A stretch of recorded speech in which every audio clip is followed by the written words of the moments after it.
This recording is being made for the Estes Park Area Historical Museum on the evening of July 24th, 1977 at historic Baldpate Inn. The narrative will be made by a number of the members of the Mace family who built and operated Baldpate Inn for many years. My grandparents homesteaded the property back in around 1911. They homesteaded this strip from where Chile Land stops, which is, if any of you used to come up the old road, this used to be the main highway here. It's the big turn in the road up to the highway there. And they homesteaded, and my grandfather, he had to grow a crop, and my grandfather decided he'd grow rhubarb. And up here you can't do that very well. You can't grow anything up here very well. And so he did it for about a year, and the man came up to check on the man that checked all the homesteads came up and he said, "This is just impossible. You can just have it, because he just rocks everywhere." So around 1915, they decided to start building the hotel, and they hadn't thought of a name yet. And about that time, Earl Biggers wrote his book, 7 Keys to Baldpate, and it was going to be the first year that it was out off the press, and he was coming up this way to climb Long's Peak, and he spent the night with my grandparents in the homestead cabin, which is up the road here, and my grandparents told him of a hotel that they were building, and Mr. Biggers told them of the book he had just written. And in the book, it's about a hotel that's only open in the summer, and it's 7 miles out of the city, and it's closed in the winter. So my grandfather said, that's how we're going to be. So they started talking more and more, and Mr. Biggers asked my grandfather to name the place Baldpate Inn. There was never a murder done here like some people think, and it was, so the hotel was named Baldpate Inn. Then the movie came out, which was later on. It was one of the first talking motion pictures in RKO. We have a billboard in the key room of the first movie. How the key room started was my grandfather was going to give each guest a souvenir key. And he found out that it was going to be too expensive, so he was talking to one of the guests, and the guest said, "Well, why don't you have just each guest give you a key?" So he reached in his pocket and he took a tag and wrote on it and hung it up on the wall in here. You know what guest that was? Clarence Darrow. I was going to say that. Clarence Darrow, the Chicago lawyer. So I have the key in there. Then by the end of the summer, the whole room was filled with keys, so they decided that they would just do the key room. And there's over 18,000 keys in the key room. And each pole in there is a state. And some of our guests that came back each year would try to outdo other guests by giving bigger and better keys. Like we have a key off Hitler's desk, a key to Frankenstein's castle, and just I'll show you all those keys when we go in there. So if Mother doesn't have anything else to add. Now your grandfather was Gordon. Right, Gordon Gordon Sr. Mace, and his wife was Ethel. Ethel. Right. And then their son Their son is my dad, which is Gordon Jr. was Gordon Jr. Right. They only had one son. Who's Charles? That is my grandfather's brother. So that's my great uncle. Right, and Granddaddy did most of, well, he did actually with a little help from Charlie and other people. Little help. I'm sure it was a Great help, and then a little help from my dad when he was old enough. They did all this. All the furniture you see, and up in the bedrooms, all the beds and everything was done by my grandfather. Also, Granddaddy worked on the chalet they built out a few years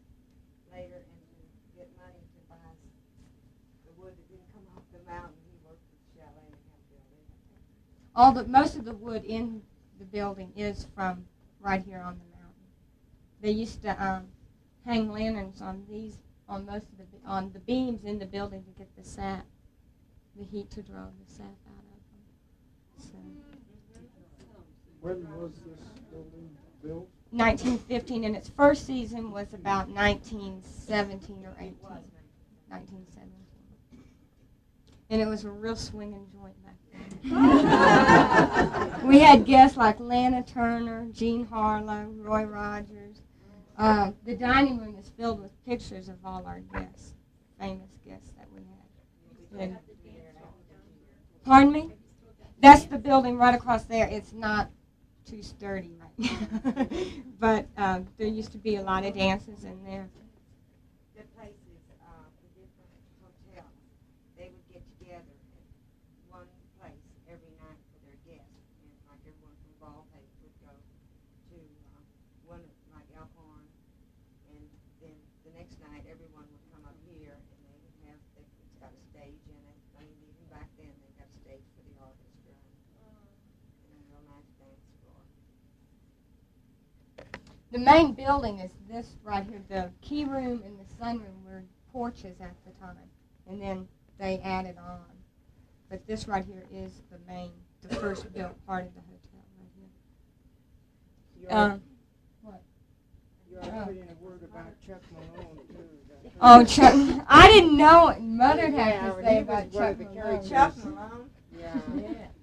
got a picture of Chuck up here. He was a Giant of a man and had hands like hams, as Gordon says. He's a fine person. That was the rainbow. He cussed. Very mild. And whenever he'd be shoeing horses, if one of them moved foot and he cut his hand, he would just take his fist and he could do it, and the horse would fall down. My grandmother was telling us a story one time of what a character he was. She didn't think it was so funny at the time, but he rode his horse up those stairs and into the dining room one night at dinner time, and my grandmother didn't go The too women well for from that. the East all loved Chuck. He would, they all could never get on their horse if Chuck was around because he picked them up, right? Hoisted them up, and he took a half pint of liquor and put it in his boot, and he had a big gas truck would pull up back here and fill up his barrel of whiskey down. And he ate onions, raw onions, and drank rot gut liquor. And you could smell him coming from a mile off. And he was a huge man, as I said before, just gigantic. And he Just the a rainbow. man from the area, Chuck Malone. He had a sister also named Gertie, who was a mail carrier for many years up here. Wonderful person. Are you open for guests now? Yes, in the rooms and in the cabins. We do not serve food. We serve coffee and orange juice in the morning. And that's it. But Chuck was a character. Gordon, of course, he tried to raise Gordon too. And one time, Gordon had a saddle that he'd outgrown, and Chuck had a pair of old boots, Worn out. And so Gordon wanted the boots, and Chuck told him, he said, well, what have you got to trade me for it? And Gordon said, this saddle, of course, which he was about for a 6-year-old, and he was then 10. So he said, well, I'll trade for that. So Gordon made the trade, and of course the boots had holes in them, just terrible, and Ethel just had a fit. And so she bawled the daylights out of Chuck and told him that it wasn't fair what he'd done to Son. And he said, a deal's a deal, and it stays, and Son better learn. So Gordon later, he rode, if you don't sit straight in the saddle, you give a horse sores. So Gordon had given a horse sores, so Chuck told him, he said, all right. He said, from here on out, you ride without a cinch. Now, this was up and down on trails. And the poor kid just really, no sooner get up, then he would go over again. But he learned to ride straight in the saddle. But Gordon got angry with him, so he went down and pulled the plug on the liquor. And this whole mountainside smelled like whiskey. And grandmother, of course, was a teetotaler. Oh, of And course. she just didn't go for that sort of thing. And she walked out one morning and you could just smell it. Well, Chuck almost killed 2 cowboys up at Aspen because he thought that they were the ones who'd done it. And he went to his grave, never knowing that Sonny was the one that pulled the plug out. But he was just a real character of the place. And everyone missed something that didn't know Chuck Malone. He came up here, he drove a stage up here, and he could use a whip like no one that you'd ever see. And years ago, they used to have stagecoach races down at the fairgrounds. Do you remember that? You've got one amongst you who remembers. And he would go down there, and we always usually placed first or not. He was just fantastic. Aggie wasn't bad either. Huh? I say Aggie wasn't No, bad Aggie. Aggie was a good one, too. She was just exactly like either. it. Just exactly. Well, y'all want to go in and most valuable keys. So everybody gets in on.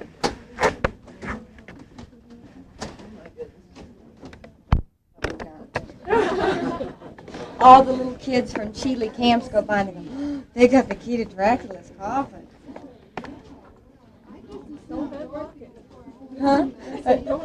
Yeah. But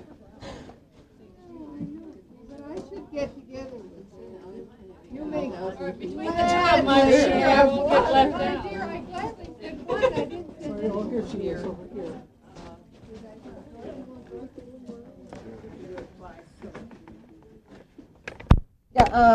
Our first key was by Clarence Darrow, and this was in 1923. And this is the key with his signature. We have a lot of people that just want to buy, that come up and just want the card because of his signature on it. But this was the key. Just an ordinary door key. He just reached in his pocket and Just any, I guess just any key he had, he just pulled out and hung it on the wall in there. Jack Benny was a guest of ours for a long time, and he decided to give us his key to Paramount Studios. And it has Paramount Studios on one side and his name Jack Benny on the other. He did a lot of Jell-O commercials back then, and on the card he said Jell-O again, and that everybody thought that was really neat that he said that. And then it has his signature, and then it says "Me Too, Mary Livingston." But he came here quite a bit. these are the ones you keep locked up. Right. Behind under lock and key. Right. This is the key to the first bank that Frank and Jesse James robbed, the Old Southern Bank of Kentucky. And here's the picture of the bank. Who gave you that? It's Hal Walters Mosley from New Orleans, professor of chemistry and head of the department at Tulane. Most of these were just, guests that just come every year or 1 year, see that a friend had left something else, so they're going to outdo the friend or something.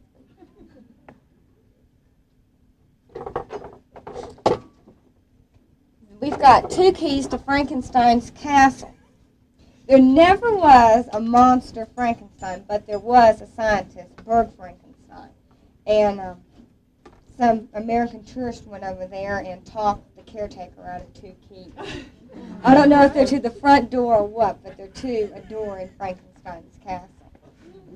Here's the picture of the castle here.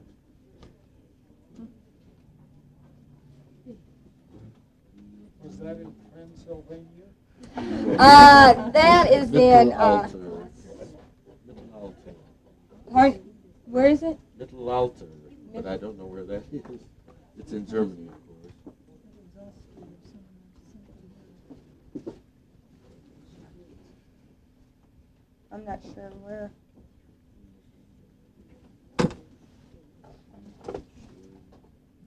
This is the key to the Royal Chapel of Westminster Abbey.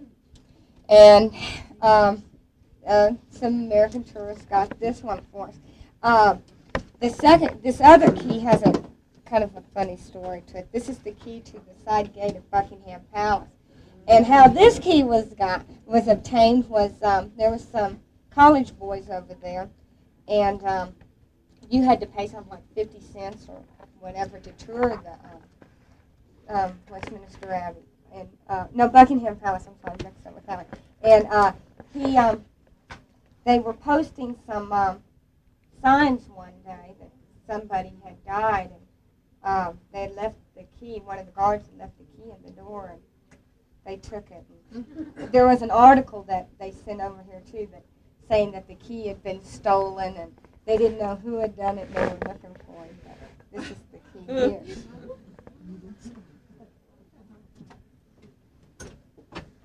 This is a turn key. It's not really a key, but it's a tooth puller. And what it would do was they would wrap it back behind the back of the tooth and then turn. And this was given to us by a doctor and a dentist in Greeley that used it to pull the horse's tooth, then came back in, delivered a baby for the man's wife, and then pulled the man's tooth all with I'm sure it wasn't cleaned in between. Deliver the baby with it. But he was an all-purpose doctor. This is an old Chinese padlock called a scorpion padlock. I had a man in here I was giving a tour to one day, and he said that this dated back to around the 16th century. He was an archaeologist. And how this worked was, it goes around like this, comes back in, and then opens like this. And then you just close it back up and take the key out like this. It was pick-proof, and if you didn't know how to work the key, there was no way to open it. It fits into a pattern in there. It's really amazing the things they had back then. Like that. And this is an old bleeder. This isn't really a key, but it was something antique that somebody gave us. They said that this was a little bit more civilized than leeches. They'd turn the knob, pull this back, and put it on the back, and pop it. And then they'd say you get all your bad blood out.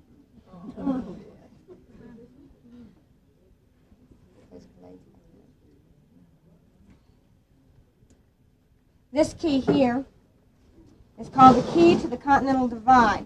This was the drill bit used when the two sides met drilling the tunnel from Grand Lake to Mary's Lake in the Continental Divide. This is the rock where the two sides met. The engineer gave my grandparents the key and called it the key to the Continental Divide. So you can see where it fits in.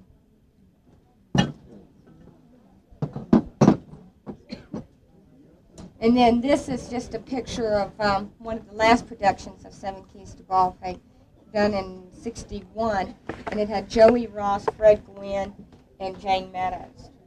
And she came up here and presented the picture to my grandparents. This here is an old slave bracelet, and it's got the name of the family that owned the slave. And I don't know French, but I think it's Rouget. The way this worked was,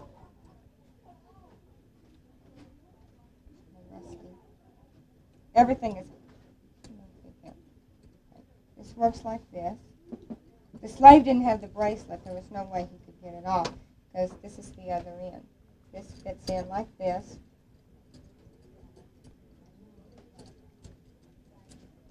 And then opens. This was all handmade, and it just fits together like it was, something like a machine, even better than if it had been made with a machine. And then the key feeds it back in.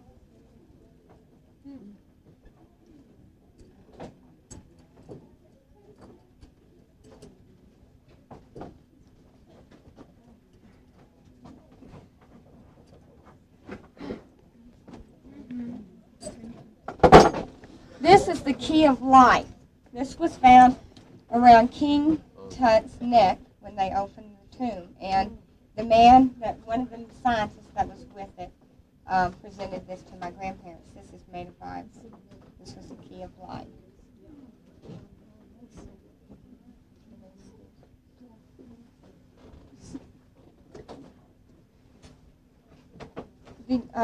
This is the key to the room that Edgar Allan Poe stayed in at the University of Virginia. And what is so weird is that all of his stories are kind of mysterious or eerie in a way. And he stayed in room 13. And this was given to us by one of the presidents of the university.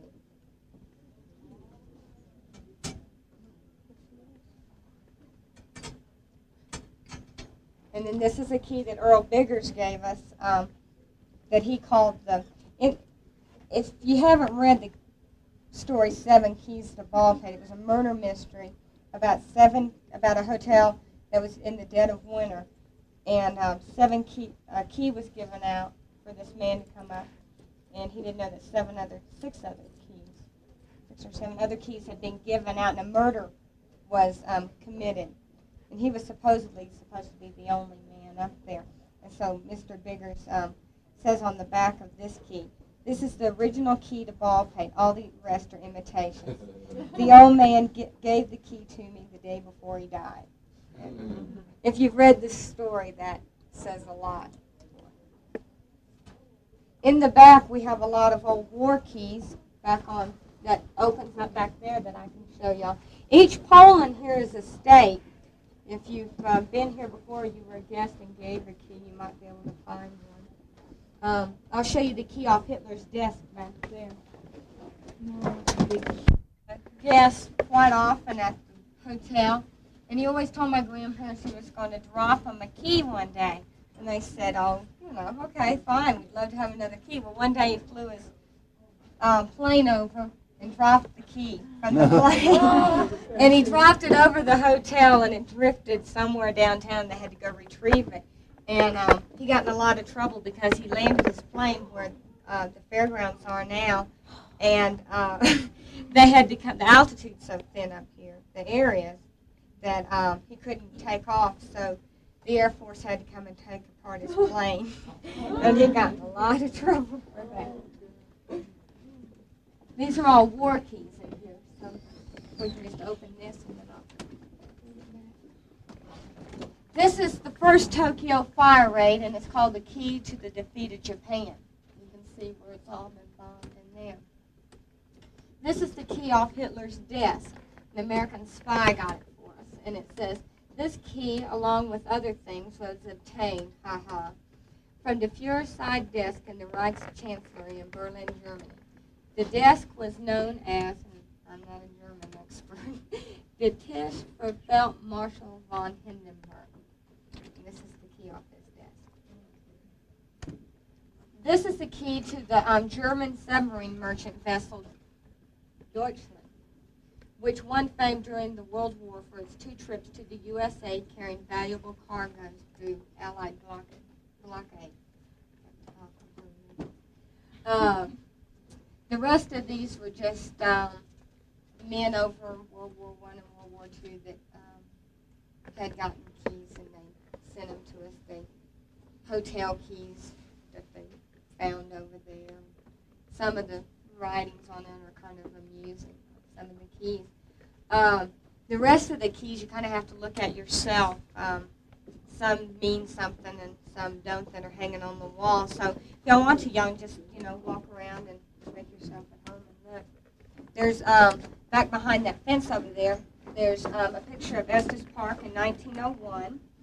A picture of the Colorado's last lynching, and just different little artifacts that were found around here. Does this big key mean anything? No, just something Just somebody something. gave. But the keys Looks up like here are it's a just house thermometer. keys or just something people have given. Is that a foy in your fireplace? Excuse me? Is that a foy in your fireplace? Now, he might have had somebody do this one. I don't know. Just right. It looks so much like, and also the painting. Doesn't look like a can ask I don't know anything about the fireplace. I know that in the middle of the fireplace was a man wanted to give us the first key, and the first time the word key was used was in the word keystone. And the oldest and hardest rock known is granite. So he wrote keystone in granite and had my granddad set it in the fireplace. I don't know if my granddad built that or not. I thought he did. I don't know.